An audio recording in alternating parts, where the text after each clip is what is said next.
Batuka Pak ya. Ceritanya Nabi Yunus yang diselamatkan Nabi Yunus, tapi Allah tidak menyebutkan begitulah kami selamatkan Yunus, tidak. Begitulah kami selamatkan al-mu'minin, orang beriman. Bakok batukanya Pak dari Yunus ke orang beriman. Karena semua orang beriman akan mendapat ujian, kegelapan, kepayahan seperti yang dialami Nabi Yunus dalam format yang beragam. Kita ini Bapak Ibu akan menghadapi keadaan seperti Nabi Yunus. Sasak, sampai panik. Itu Nabi Yunus pernah begitu. Maka obatnya, falaula ka'annahu kana minal musabbihin, kalaulah dia tidak bertasbih, dia akan berada dalam perut ikan sampai hari kiamat.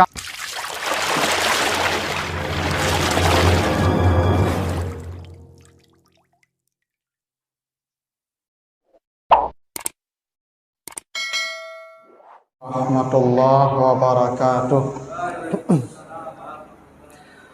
Alhamdulillahi rabbil alamin. Assalatu wassalamu ala asrafil anbiya'i wal mursalin alihi wa ashabihi ajmain. Kaum muslimin jamaah salat maghrib yang dimuliakan Allah, kembali kita bersyukur kepada Allah atas segala karunia-Nya. Alhamdulillah pada malam hari ini kita dikumpulkan Allah di rumahnya dalam majlis zikir yang penuh berkah ini. Salawat dan salam untuk Nabi kita Muhammad sallallahu alaihi wasallam. Bapak Ibu yang saya muliakan, kita akan bahas surat As-Saffat ya, surat 37, surat As-Saffat ayat 139 sampai 148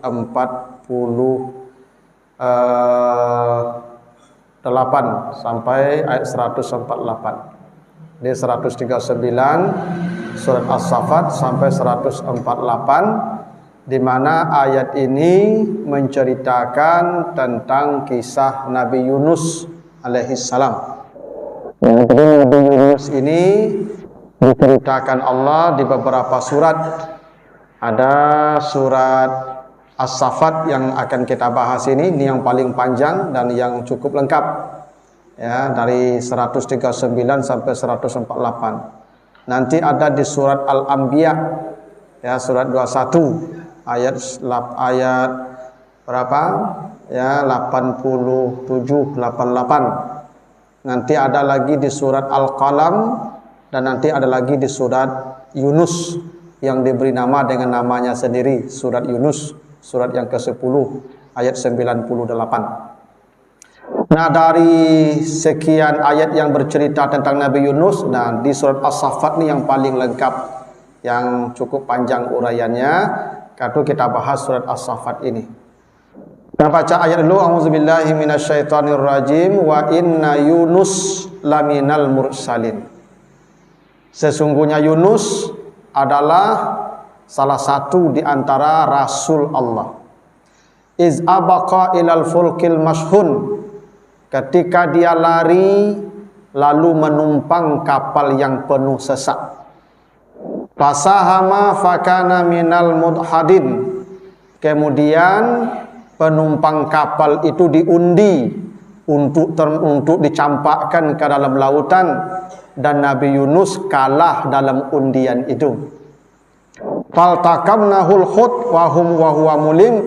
Lalu Nabi Yunus dilemparkan ke laut dan langsung disambar oleh ikan paus dalam keadaan tercela.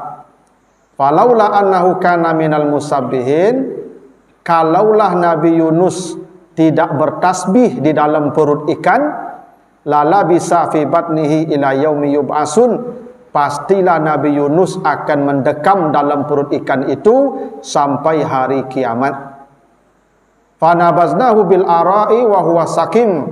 Kemudian Nabi Yunus dilemparkan ke daratan yang tandus dan panas, sedang tubuhnya dalam keadaan sakit. Fa'ambatna alaihi syajaratan min yaktin. Kemudian kami tumbuhkan di dekatnya pohon labu. Wa arsalnahu ila mi'ati alfin aw yazidun. Kemudian setelah dia sehat, kami utus kembali dia kepada kaumnya, sejumlah ratusan ribu atau lebih jumlah kaumnya itu. Fa'amanu famatta'nahum ilahin, kaumnya beriman, telah beriman dan kami berikan dia tangguh waktu hidup kesenangan sampai batas waktu yang telah kami tentukan. Itu cerita di surat As-Saffat ini. Jadi ceritanya Bapak Ibu, Nabi Yunus ini itu diutus ke satu kaum namanya kaum Ninawa. Ninawa ini sebuah komunitas masyarakat yang hidup di daerah Mosul di Irak sekarang. Diceritakan Nabi Yunus itu berdakwah siang malam. Ada sebagian mengatakan sudah hampir 50 tahun berdakwah. Tidak ada satupun pengikut. Nabi Yunus begitu Pak. Sudah hampir 50 tahun berdakwah, tidak ada pengikut, tidak ada yang mau mendengarkan dakwahnya.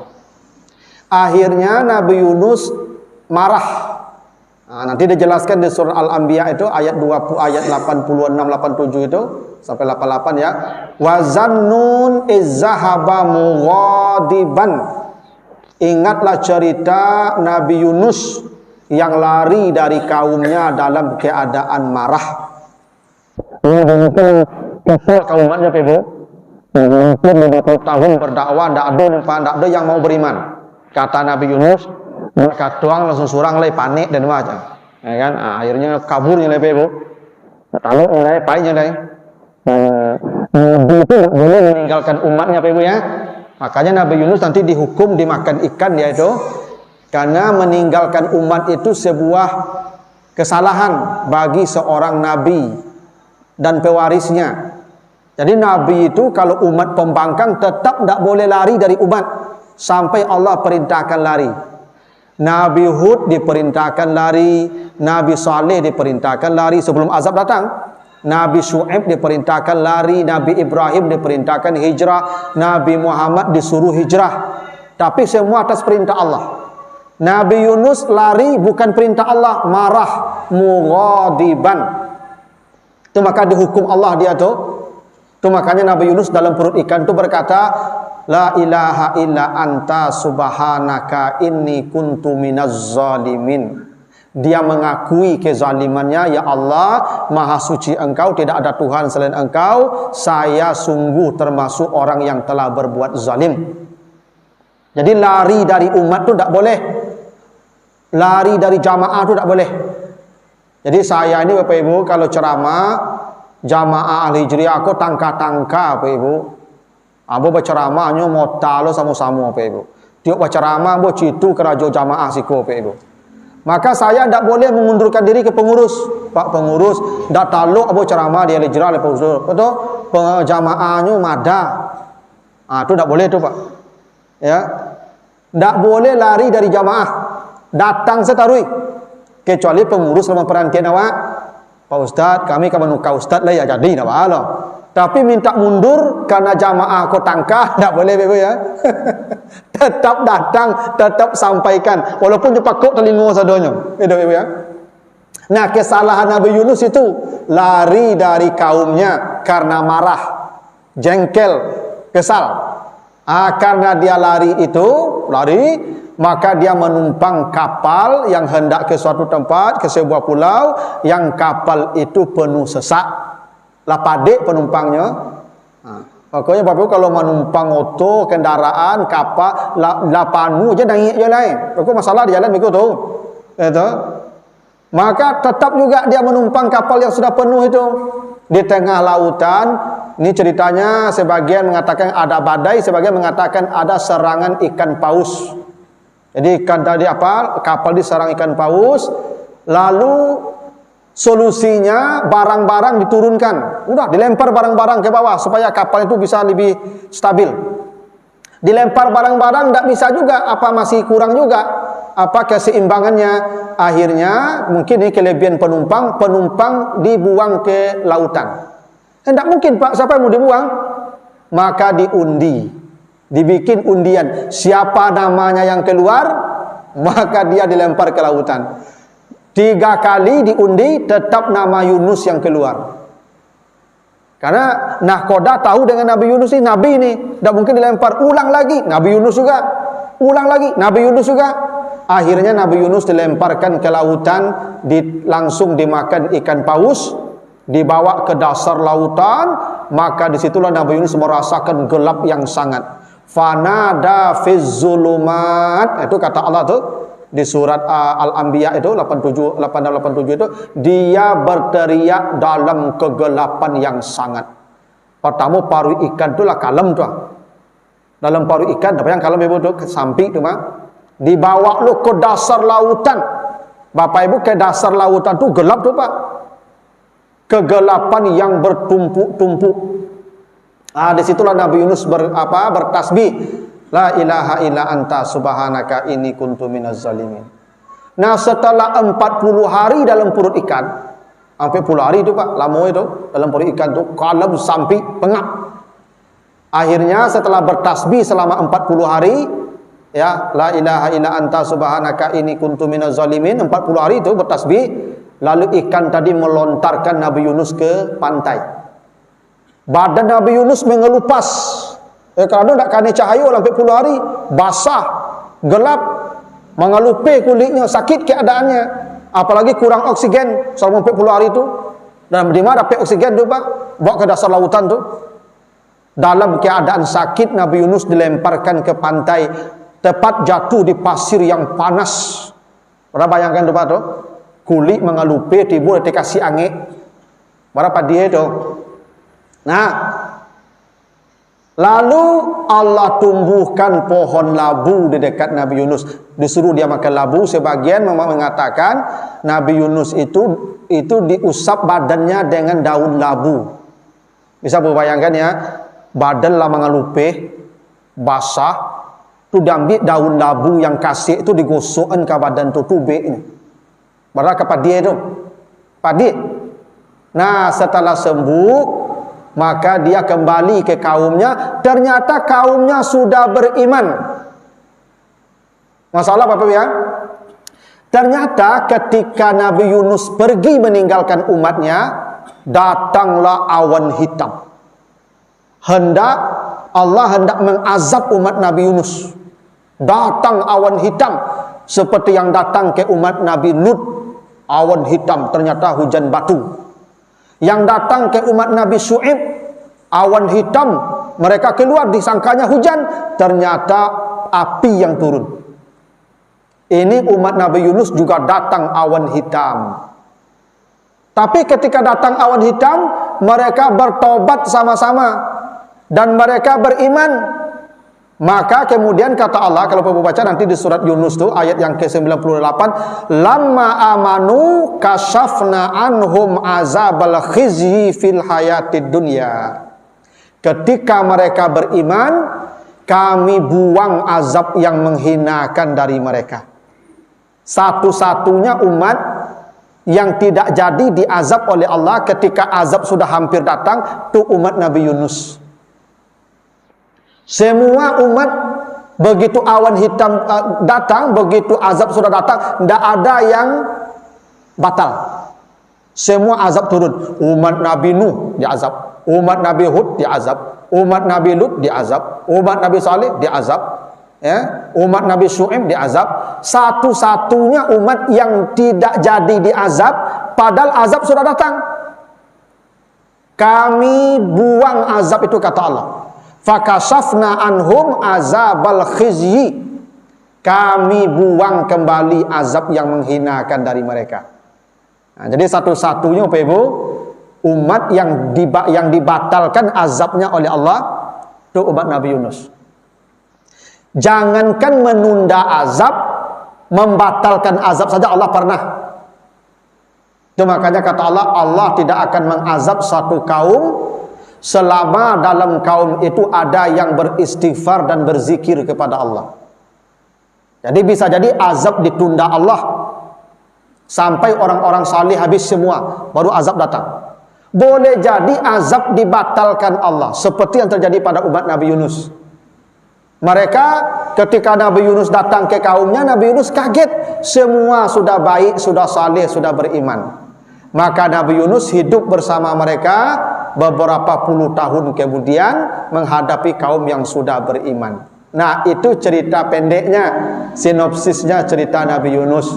Nah, sekarang kita bahas ayatnya satu-satu. Jadi kata Allah, Yunus ini adalah Rasul Allah, utusan Allah. Nah, dia tadi yang saya katakan, dia lari karena menghadapi kaumnya yang susah diajak beriman. Lalu dia lari menumpang kapal, lalu diundi. Maka nama dia yang kedua, Allah sengaja memperlakukan itu ke Nabi Yunus sebagai bentuk hukuman. Orang kalau lari dari medan juang, lari dari tanggung jawab, maka hidupnya akan dihinakan. Nabi Yunus lari dari tanggung jawab, maka dicampakkan ke lautan. Padahal banyak manusia-manusia di kapal itu, tapi kok Nabi Yunus yang keluar? Karena dia lari dari tanggung jawab. Orang yang lari dari tanggung jawab itu hidupnya akan dihinakan. Makanya ayah atau orang atau apa kok tidak bertanggung jawab, anak-anaknya pun tidak menghormati dia. Ya. Kalau ada ayah tidak bertanggung jawab, ketika muda kamari baru mas, kamari meneban anak, ya. Kan ada laki-laki dulu gitu tuh Pak, kamari wabini mana kamari meninggal anak tidak ada lagi belanja loh Pak. Itu nanti di hari tua dicampakkan tuh. Memang itu tidak boleh, tapi itu yang terjadi seperti Nabi Yunus. Karena lari dari tanggung jawab, dicampakkan dia ke lautan, dibawa dimakan ikan, dibawa ke dasar lautan. Kenapa? Dia lari dari tanggung jawab. Itu hebatnya begini. Kata Allah, kan setelah Nabi Yunus dicampakkan ikan kembali ke laut, ke pinggir pantai, ke daratan, dalam keadaan badan sakit mengelupas itu, ya. Apa yang Allah perbuat kepada Nabi Yunus? Kata Allah, kami tumbuhkan di dekat Nabi Yunus itu syajaratan min yaktin, sepohon labu. Masalahnya Ibu, bakok pohon labu ditumbuhkan di dekat Nabi Yunus yang dicampakkan ikan itu. Kami tumbuhkan di dekat Yunus itu pohon labu. Menariknya begini Pak Ibu. Labu itu kan Ibu ya, labu itu apa ya? Bahasa kampung-kampungnya kundu ya.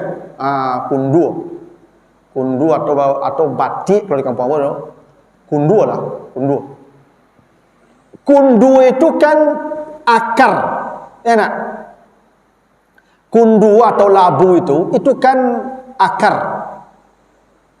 Tanaman jenis akar. Makanya menjala aja ke kamar itu Pak.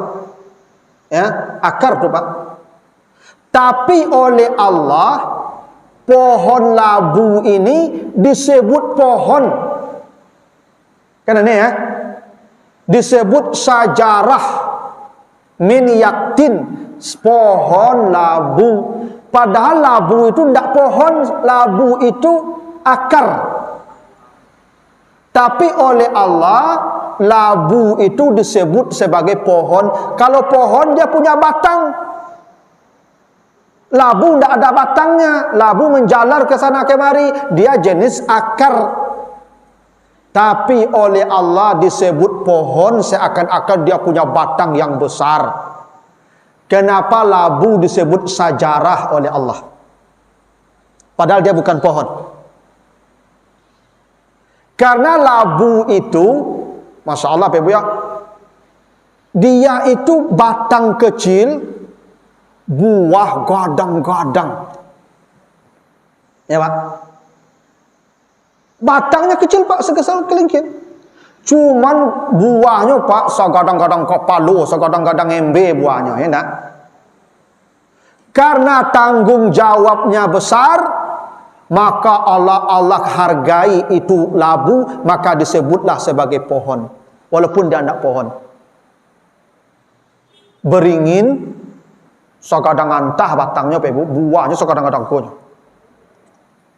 Tapi ada untungnya kok buah beringin tu ketek-ketek, kok segadang kundu nyampuk mati kok. Ya, Pak. Untung buah beringin kok tak sekadang-kadang kundu apa ibu? Kok sekadang-kadang labu buah beringin apa tadu banyak pak? Lapeh kok pak nyampok mati orang mereka. Lah dulu hikmahnya pohon beringin untuk batadu gunanya. Maka dia gi buah ketek-ketek. Jadi kok diampuknya dua orang dah ala untuk le ketek. Kok sekadang labu mati langsung mereka tu mah.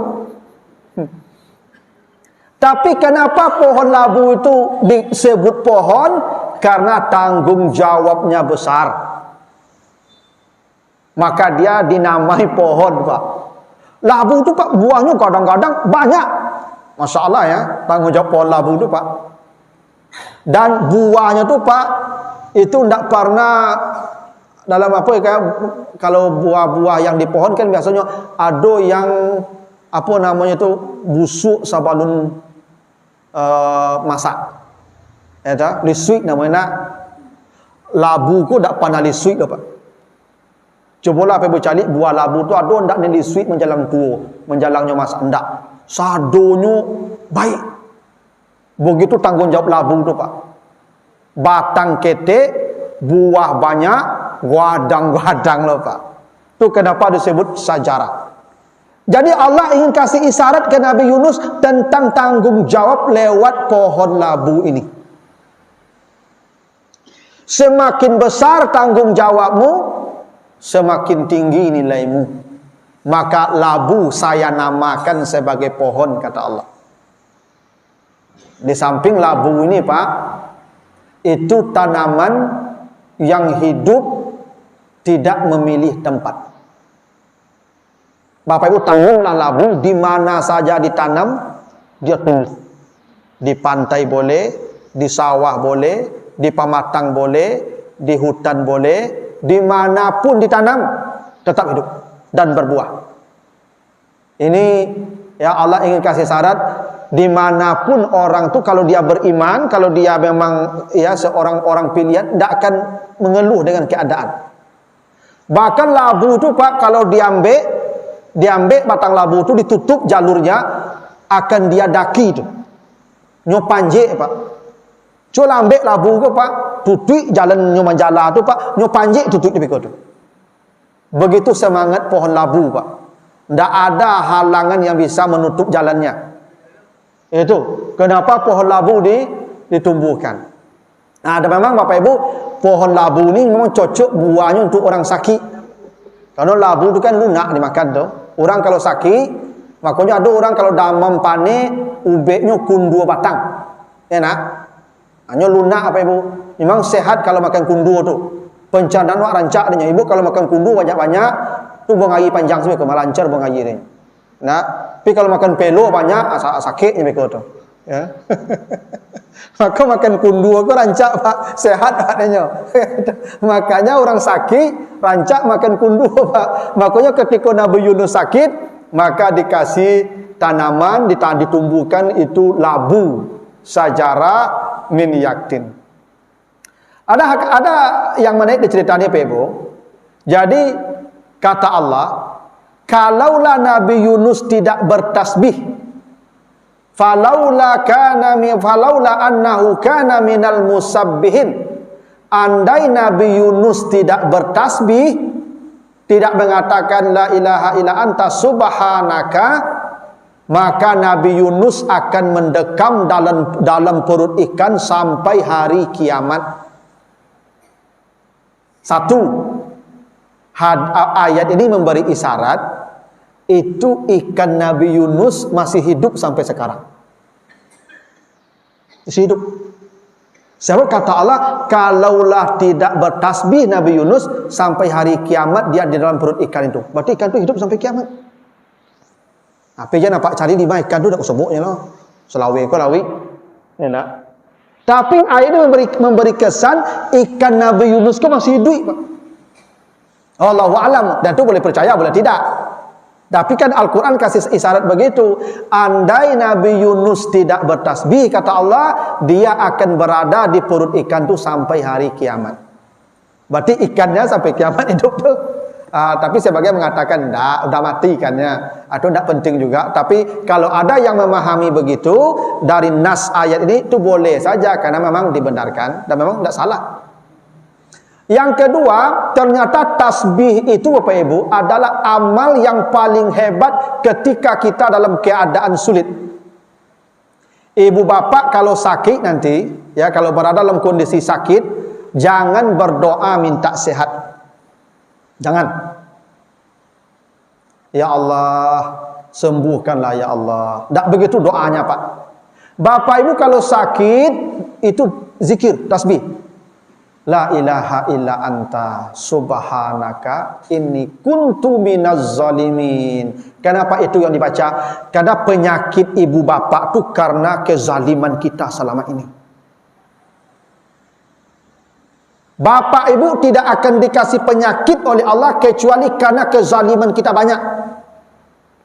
Dan Allah ingin menutup dan menghapus semua dosa-dosa kita lewat penyakit yang diturunkan ke kita. Makanya Bapak Ibu kok acuk sakit, banyak penyakit, baca alhamdulillah. Itu dosa banyak berkurang.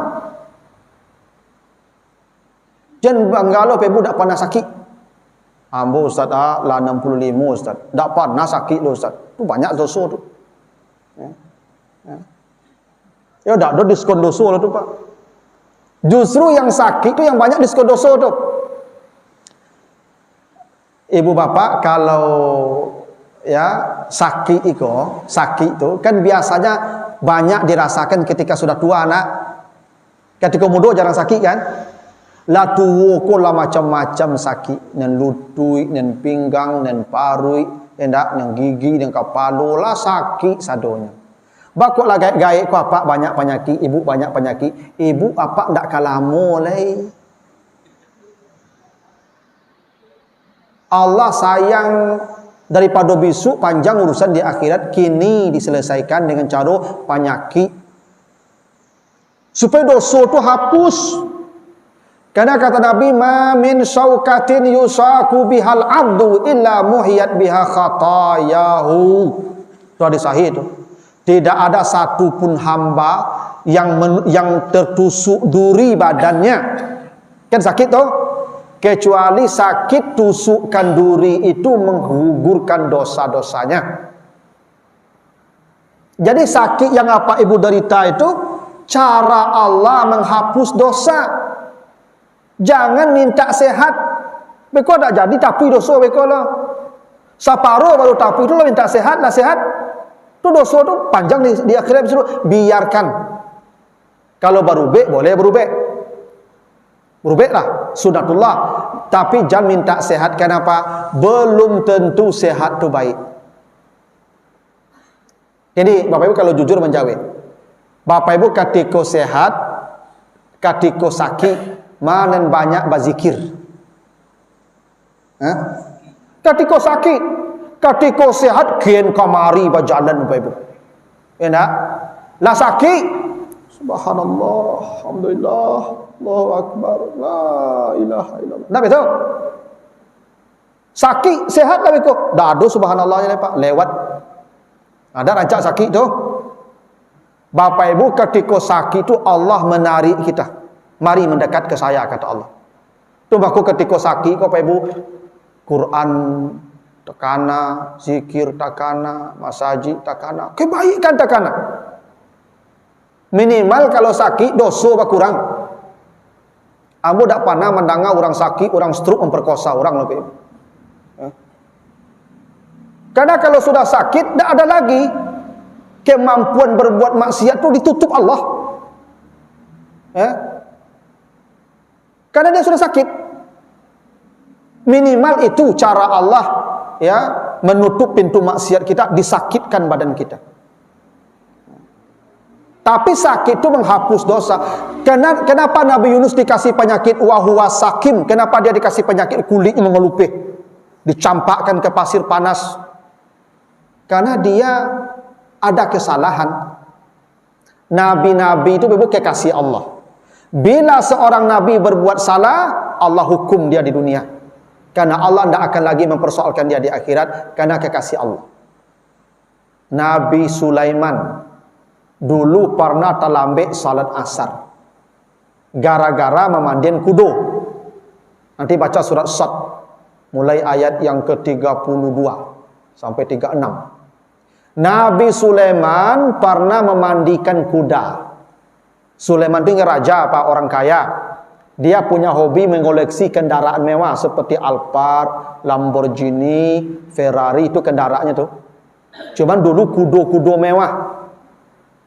Sore-sore pulang dari istana bekerja dari kantor, Sulaiman memandikan kendaraan mewahnya. Hatta tawarat bil hijab, sampai hampir terbenam matahari, baru dia ingat belum salat asar. Maka Nabi Sulaiman bertobat kepada Allah, lalu menyembelih dan mensedekahkan semua kudanya. Semua kudanya disedekahkan, Ibu.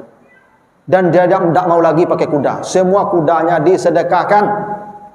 Bukti dia bertobat, menyesal, minta ampun, dia mengakui salahnya, dan semua kudanya disedekahkan. Jadi kalau ada apa-apa ibu-ibu terlambat salat gara-gara memandikan oto, sedekahkanlah oto itu capek. Itu caranya, Pak.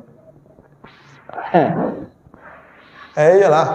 Kalau ada ibu terlambat salat gara-gara memberasihin rumah, sedekahkan rumah tuh. Terima tinggal Ustaz, itu jadi gelandangan lah. Ya kan? Lebih baik Bapak Ibu jadi gelandangan tapi menjaga salat ketimbang di rumah mewah tapi lalai salatnya. Karena tidak sedikit orang tinggal di gubuk Bapak Ibu. Rangi banyak lalu tidak lama, tapi dek rangi banyak lalu tidak lama tu bisa ke Mas Haji. Tak bakaru sampai subuhnya lo sampai pagi tu. Lebih rancak di gubuk tu mah. Tu makuk Sulaiman yang sedekah kudo sado itu. Ya. Itu contoh taubat yang paling baik. Tu maka Nabi Sulaiman disebut ni'mal abdu innahu awwab, sebaik-baik hamba dan sebaik-baik orang yang bertobat kepada Allah. Sulaiman begitu tu. Tapi Sulaiman walaupun sudah bertobat tetap dikasih penyakit. Wa alqainahu ala kursiyyihi jasadan, stroke. Sulaiman itu dikasih penyakit stroke, Pak. Duduk tergeletak di kursinya berbulan-bulan tidak bisa bergerak. Dihukum Allah. Coba tidak bisa bayangkan tu, Pak. Kalau hukuman Nabi Sulaiman diberlakukan ke awak lebih stroke sadonya ku, Pak. Baraco terlambat salat, Pak. Tak sekali dua kali tu, Pak, sering. Nabi Sulaiman sekali cuma terlambat, Pak, dikasih penyakit stroke. Karena itu cara Allah menghapus dosanya dengan penyakit tadi. Jadi para nabi itu begitu, Pak. Kalau berbuat salah, Allah hukum mereka di dunia walaupun mereka bertobat. Ya, itu makanya Nabi Ayub dikasih penyakit sampai ada yang mengatakan badannya dimakan ulat semua karena memang membusuk badannya itu. Tapi dia tidak minta sehat. Tak pernah Nabi Ayub berdoa minta sehat, tapi dia hanya berkata wa anta arhamur rahimin, ya Allah, penyakit ini engkau datangkan karena engkau rahmat engkau kepada saya. Kenapa?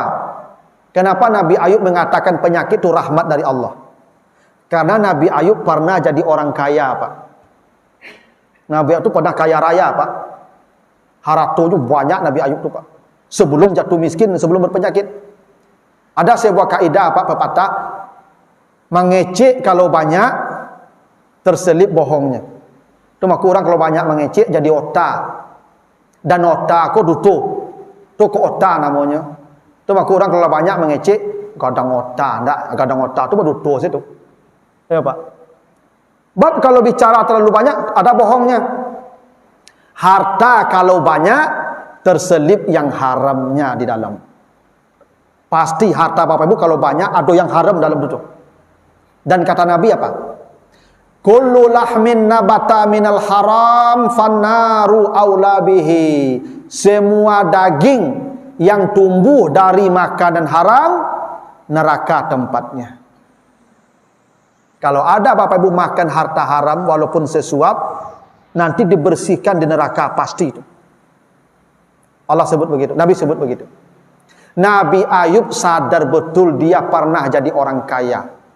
Bisa jadi di hartanya ada yang haram dan dia makan. Maka Allah kirim ulat untuk memakan tubuhnya. Maka ada sebuah riwayat mengatakan Nabi Ayub tu habis salat, berjatuhan ulat di badannya, diambil kembali ulat itu, ditaruh lagi di badannya. Ini rezekimu, makanlah. Tuh, ulet jatuh dari badannya, suruh makan balik. Awak nyamuk lalu saya bereket. Belum tentu jika makan awak nyamuk oleh pak langsung bereket. Biasalah nyamuk tu mengunyah ada baal lah. Kan nampak jeregen kan loh mah. Ikunya keteknya apa dia salah. Kanyangnya pai bekol itu. Tapi aku takut lah kan dia memberdarah usia lah. Tapi memang begitu pak. Jadi nabi-nabi itu ketika mereka berbuat salah, oh dikasih hukuman pak, tunai di dunia ini pak, karena Allah tidak mau menghukum dia di akhirat. Makanya hamba-hamba Allah, kekasih-kekasih Allah begitu. Maka kadang-kadang begini ibu, ada orang saleh, taat, ibadah mantap, dosa tak ada nampaklah, mati payah. Lah berminggu-minggu sakit mati, lu je mati-mati leh. Ada orang maksiat banyak, amal tak ada, kebaikan tak ada, dosa saja, basin saya mati je, mati langsung pak ibu. Ya, jangan salah faham lah pak tu. Elok apa tu tak pak tu, basin saya mati je langsung. Tak tu pak. Tak bisa itu ukuran matinya baik atau tak. Kenapa orang taat yang saleh tadi kok payah mati pak? Lah berbulan-bulan lalu je mati leh. Lah pakai nafas bantuan, pakai oksigen, lah banguk-anguk, lah payah, lah ibu mencari. Lalu je dimatikan leh. Kenapa? Allah ingin dia pulang menghadap Allah dalam keadaan bersih.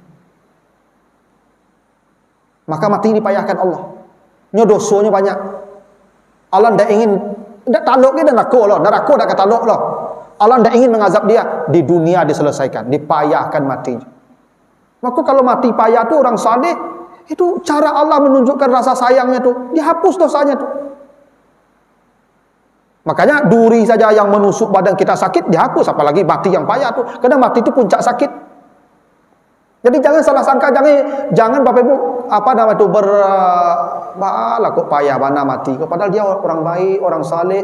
Jangan, dia ada dosa yang menyandung dia ke surga, hapus. Apa yang basin tadi, bakok mati basin saja matinya. Dia pernah berbuat baik dan dia sudah pasti masuk neraka. Kebaikannya di dunia dibalas di dunia. Kebaikannya di dunia dibalas di dunia, caranya dimudahan matinya. Jadi begitu cara Allah menunjukkan sayangnya kepada hambanya itu. Maka kalau ada orang sakit, Bapak Ibu, itu bukan Allah marah, benci, tidak, Allah sayang ke orang itu. Kalau dia beriman. Ya, itu contoh Nabi Yunus dikasih penyakit oleh Allah. Ya. Nah, lalu kata Allah, kalau Bapak Ibu baca nanti di surat Yunus tadi, setelah Nabi Yunus bertasbih, ya, membaca, ada pertanyaan dulu Pak Ibu. Waktu kita tidak berapa lama lagi. Kalau ada pertanyaan saya persilakan. Tidak ya? Tidak. Jadi Nabi Yunus dia bertasbih apa? La ilaha illa anta subhanaka inni kuntu minaz zalimin. Itu 40 hari dia bertasbih berkata. Apa kata Allah? Fastajabna lahu. Kemudian kami jawab tasbihnya. Jadi tasbih itu memang amal yang besar nih Pak Ibu. Ya. Wa najjainahu minal ghammi. Kami selamatkan dia dari kegelapan. Menariknya Pak Ibu ya. Allah tidak mengatakan kami selamatkan dia dari perut ikan. Tidak. Kan Nabi Yunus di perut ikan. Tapi Allah tidak berkata kami selamatkan dia dari perut ikan. Tidak. Kami selamatkan dia dari kegelapan. Minal ghammi. Bukan min batni al-hut. Bukan itu. Dari perut ikan paus. Tidak begitu. Minal ghammi. Ghammi itu kegelapan. Kenapa Allah tidak menyebut Nabi Yunus selamat dari perut ikan, tapi dari kegelapan? Karena kalau disebut dari perut ikan, maka tasbih ini hanya berguna ketika dalam perut ikan saja. Tapi Allah sebut dari kegelapan, bahwa tasbih ini la ilaha illa anta subhanaka inni kuntu minaz zalimin berada itu boleh untuk berlaku untuk semua manusia yang berada dalam keadaan sempit dan gelap. Keadaan sempit dan gelap itu ragam-ragam. Nabi Yunus di dalam perut ikan. Bapak ibu pasti akan berada dalam perut ikan. Cuman perut ikannya tidak seperti ikan Nabi Yunus. Tapi prinsipnya al-gham, kegelapan. Ibu diserenge dek suami, nyosipak di suami ibu di rumah, itu ikan paus tuh.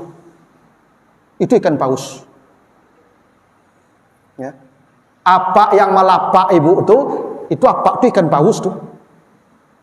Yang sedang membuat ibu dalam kegelapan. Ibu ketika dimarahi suami, dimaki suami, bahkan ditangani suami, tak gelap bumi itu terasa. Itu al-gham. Maka ketika ibu terasa gelap rasanya, panik rasanya, masalah berat, baca ini. La ilaha illa anta subhanaka inni kuntu minaz zalimin. Kegelapan kita macam-macam. Ada orang yang mendapatkan istrinya berselingkuh. Maka istri yang sedang berselingkuh itu namanya ikan paus tadi. Maka baca doa itu. La ilaha illallah. La ilaha illa anta subhanaka. Jadi kalau tidak dibaca itu, setan akan mendorong. Makanya Nabi Yunus itu mughadiban, marah. Hah? Ya kalau ya ceraikanlah habis itu. Kalau sudah begitu kan durhaka, nama ceraikan. Tapi jangan dilampang, ditapa, disipak apa ibu? Kenapa? Ketika marah, zikirnya ini. La ilaha illa anta subhanaka inni kuntu minaz zalimin. Ibu kalau sedang marah, emosi, tidak tertahan rasanya, baca ini. Karena ibu sedang gelap namanya itu. Baca ini. Ya. Sebab kalau kita marah, tidak baca ini, setan akan menguasai kita.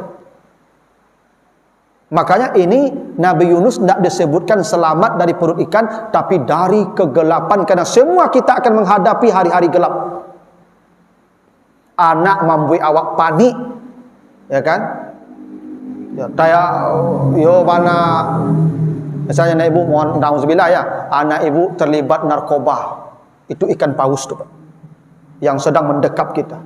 Baca la ilaha illa anta subhanaka inni kuntu minaz zalimin. Itu.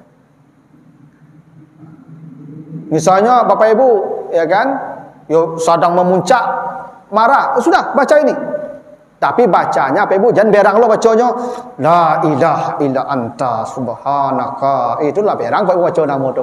Bacanya ya baca biasa. La ilaha illa anta subhanaka inni kuntu minaz zalimin. Jangan baca, jangan berzikir itu jadi emosi lo pak ibu.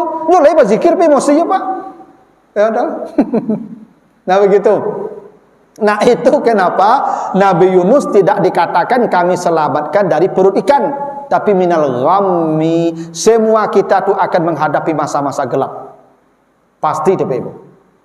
Ya, makanya ada orang baru dapat kabar yang tidak menyenangkan langsung stroke. Tidak banyak tuh Pak. Dapat kabar anak kecelakaan, ibu kok dia mati, stroke-nya. Kalau anaknya sekedar luku-lukunya, kenapa? Lupa dia baca ini. La ilaha illa anta subhanaka inni kuntu minaz zalimin. Ini tasbih dia Bapak, Masya Allah. Hebat. Nabi Yunus saja dalam perut ikan bisa selamat. Ya. Itu kenapa di ujung ayat kata Allah, kazalika nunjil mu'minin. Begitulah kami selamatkan orang-orang beriman. Coba, kan ceritanya Nabi Yunus tadi. Allah tidak berkata kazalika nunji Yunus. Seperti itulah kami selamatkan Yunus. Enggak Yunus diselamatkan Allah. Nunjil mu'minin, kami selamatkan orang-orang beriman. Batuka Pak ya.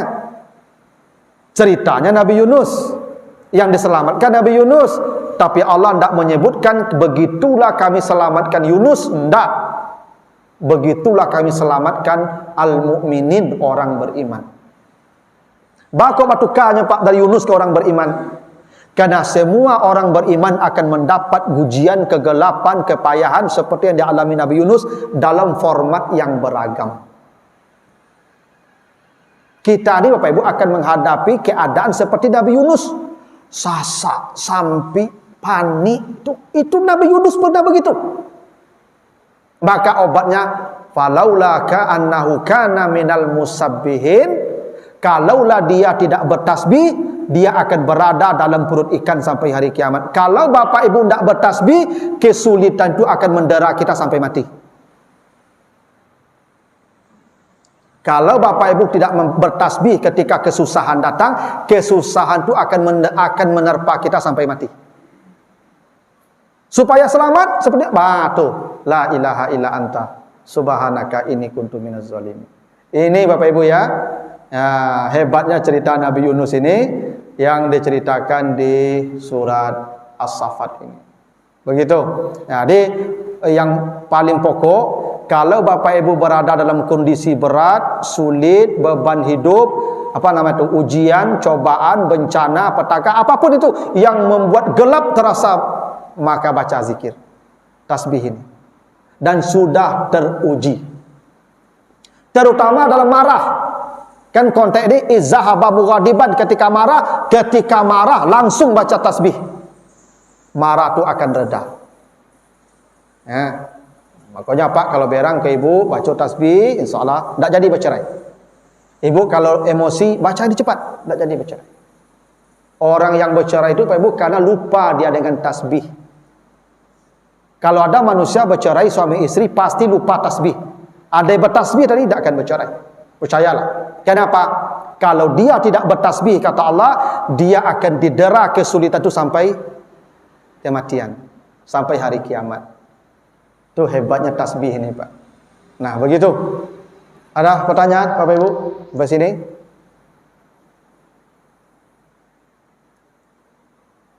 Ada? Silakan, Pak.